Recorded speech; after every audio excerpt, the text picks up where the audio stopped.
Welcome back to the Literature Lounge, your calm corner for mastering UGC NET English Literature. Today's lecture is on one of the most important feminist theories you must know for your prep, Elaine Showalter's Gynocriticism. By the end of this video, you will understand: who is Showalter? What is Gynocriticism? The three phases of women's writing. Showalter's model of feminine culture and impact of gynocriticism on canon formation and literary studies. Gynocriticism, Elaine Showalter's revolutionary literary framework. In the landscape of feminist literary criticism, Elaine Showalter's concept of gynocriticism stands as a transformative milestone that fundamentally reshaped how we understand women's writing. Emerging in the 1970s during a pivotal moment in feminist scholarship, gynocriticism offered a radical departure from traditional literary analysis by centering women's experiences, voices, and creative traditions. This groundbreaking framework challenged the male-dominated literary canon and established a new methodology for examining women's contributions to literature, not as marginal additions to a predominantly masculine tradition, but as a rich, autonomous literary heritage deserving of serious scholarly attention and rigorous critical examination. Understanding the historical context of feminist literary criticism in the 1970s. The sociopolitical climate. The 1970s witnessed an unprecedented surge in feminist activism and scholarship across Western societies.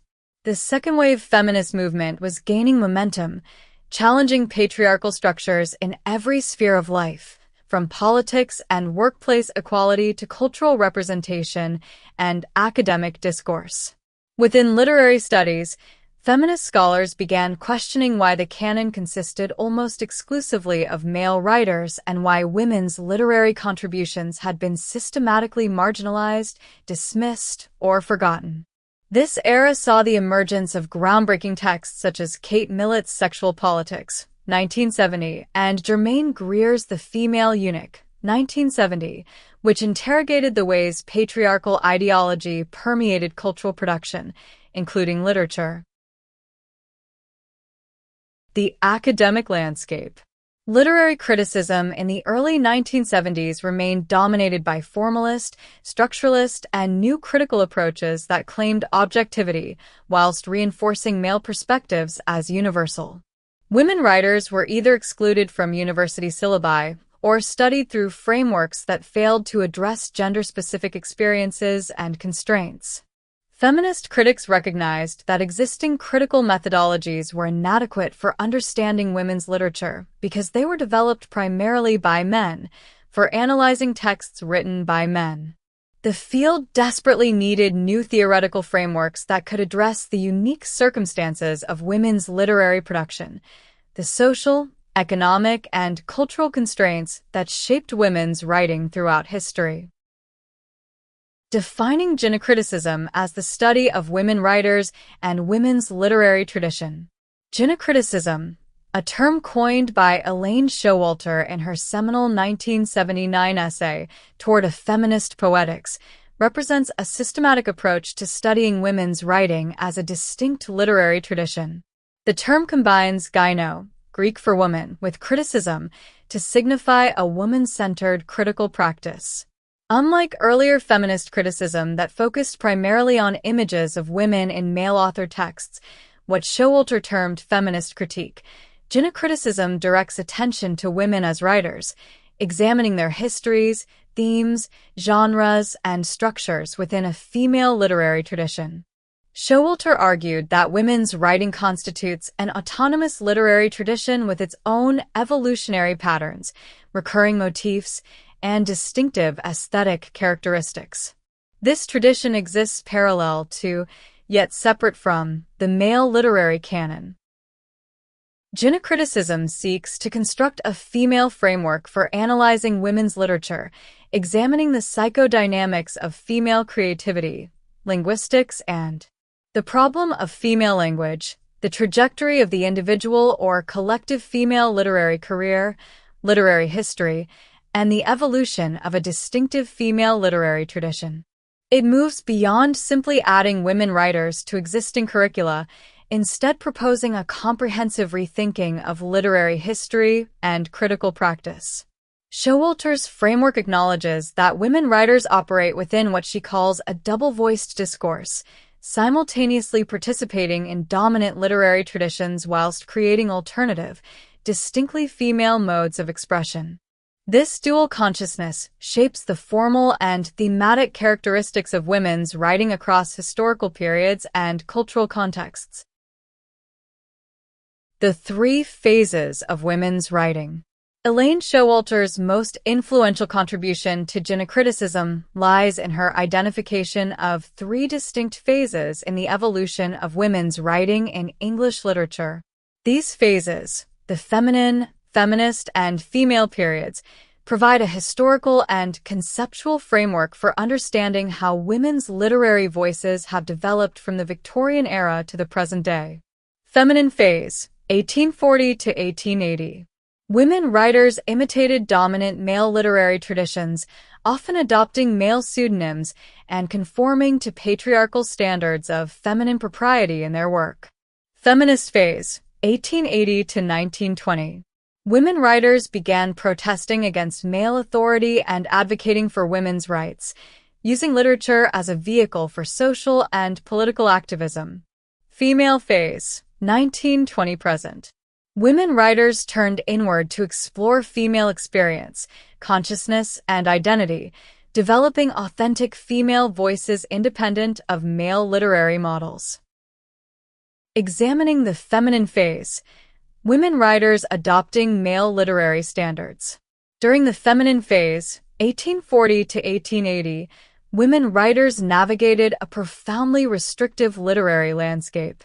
Unable to claim authority as women in their own right, they adopted strategies of accommodation and disguise to gain acceptance in the male-dominated publishing world. This period witnessed the phenomenon of the male pseudonym. George Eliot, Mary and Evans, Kerr, Ellis and Acton Bell, the Bronte sisters, and George Sand, Amantine Lucille Aurora Dupin, being prominent examples.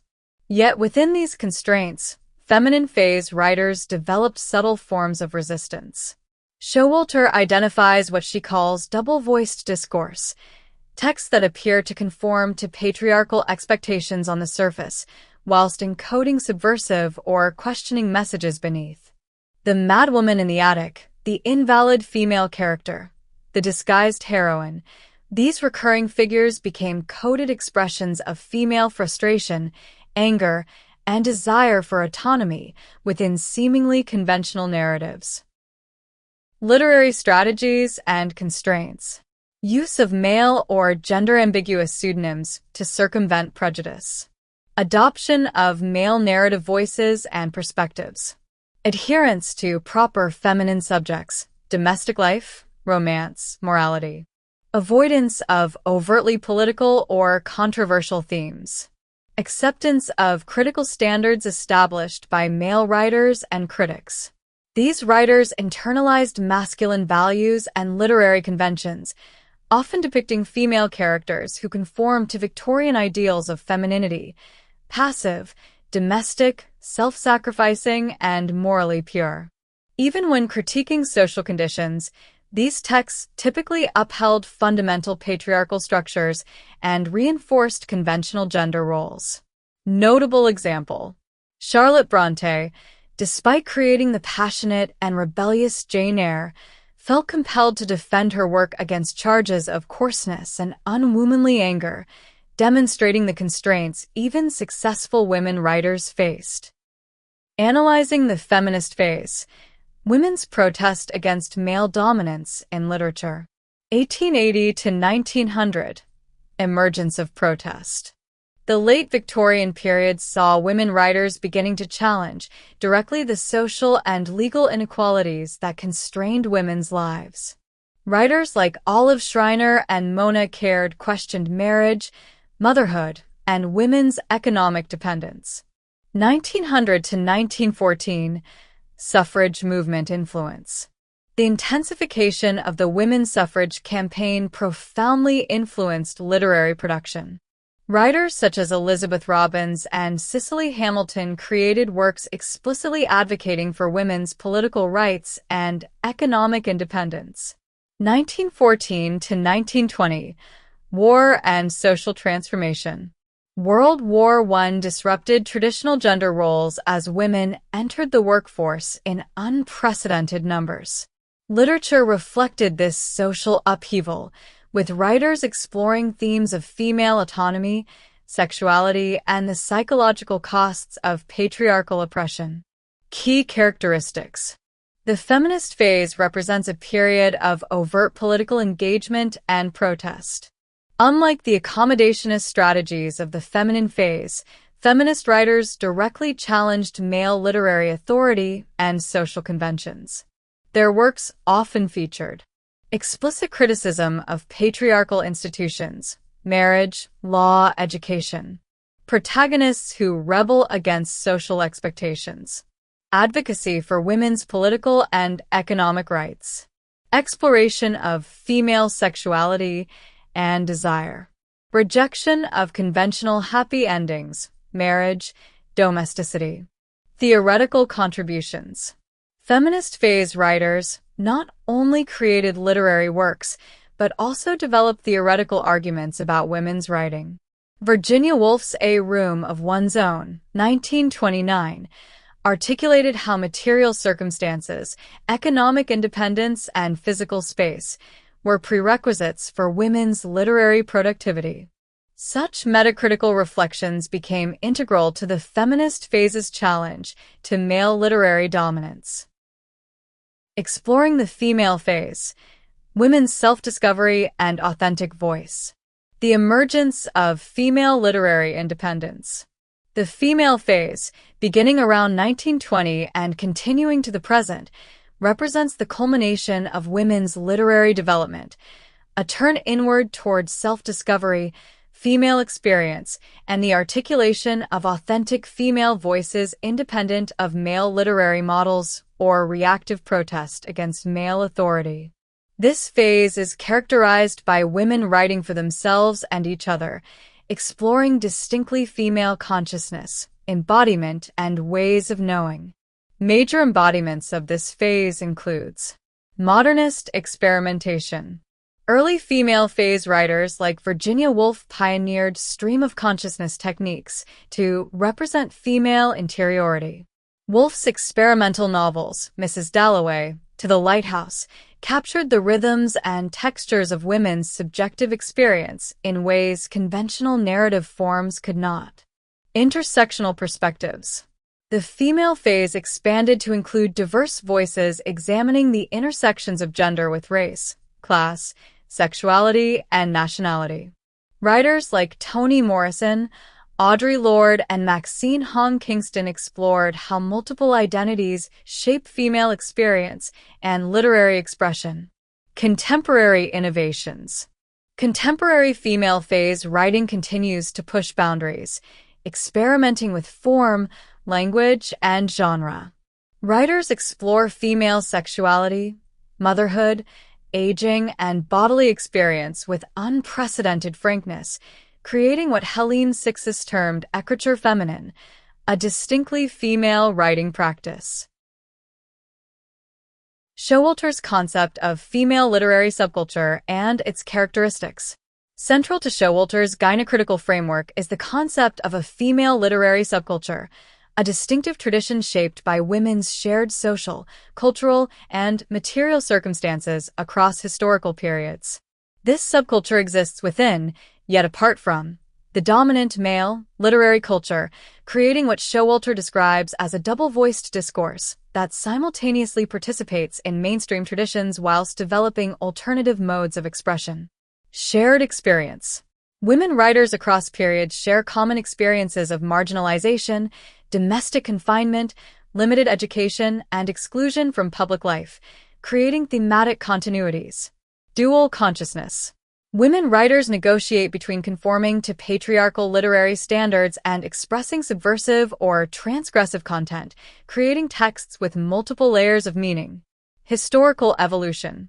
The subculture evolves through identifiable phases, with each generation of women writers building upon and transforming the work of their predecessors. Linguistic innovation. Women developed distinctive uses of language, often valuing metaphor, indirection, and subtext as strategies for expressing experiences deemed inappropriate or unspeakable. Recurring motifs.